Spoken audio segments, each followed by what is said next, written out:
The connection of the story in this chapter is the occurrence of wars between kings in the region where Abraham lived. Lot, Abraham's nephew, was taken captive by the victorious king Kedorlaomer and his allies.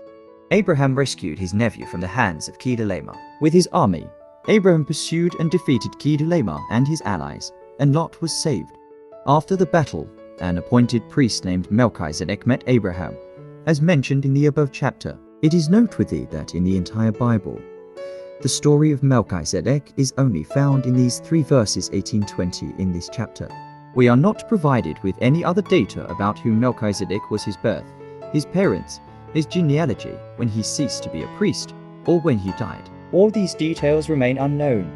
It is highly likely that if Melchizedek was the king of Salem, he was probably the king of the Jebusites, as the inhabitants of Salem, which is Jerusalem before the arrival of the Israelites, were called the Jebusites, as stated in 2 Samuel 5-6. In ancient times, many individuals held the dual position of both priest and king. If Melchizedek was such a king, then there is a strong possibility that the people of Jebus worshipped the Most High God. However, the purpose of the story in this chapter is to narrate the history of salvation through Abraham's lineage. Therefore, the story of Melchizedek is only written in connection to Abraham, even though he might have had genealogy, parents, a date of death, and other information. The lack of such information has led to various speculations about Melchizedek's identity. Traditionally, the Church views this as an allegorical representation of Christ, or more often regarded as a Theophany of Christ before his incarnation. The basis for considering it as a Theophany of Christ is the interpretation given in the book of Hebrews, which describes Melchizedek as follows. For this Melchizedek, king of Salem, priest of the Most High God, to Melchizedek, Abraham gave 1/10 of everything. The meaning of his name, Melchizedek, is first king of righteousness. Melchi equals king, Zedek equals Shodic Arabic righteous, and he is also king of Salem, which means king of peace. Salem equals peace.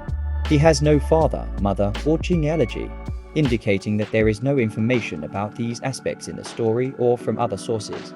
Due to these facts, the book of Hebrews offers an interpretation that Melchizedek was made to be like the Son of God. He remains a priest forever, meaning that there is no information about when he ceased to be a priest, and whenever we read about Melchizedek, we only know that he is the high priest of God, and there is no account of his priesthood ending, indicating that it is forever. When we read his story, we know that he is a priest, meaning that he is like the Son of God, which is the eternal Word of God. The recognition of Melchizedek as a theophany is also seen in the fact that not only did Abraham give 1/10 to Melchizedek, but Melchizedek also blessed Abraham, signifying that Melchizedek's status was higher than Abraham's.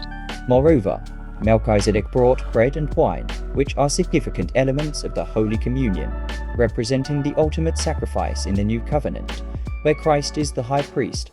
Therefore, Christ's priesthood is according to the order of Melchizedek, because Melchizedek was the manifestation of the Word of God in a theophany, revealing himself to Abraham before his incarnation as a human. So, the priesthood of Melchizedek is his own eternal priesthood, and it is higher than the priesthood of Aaron.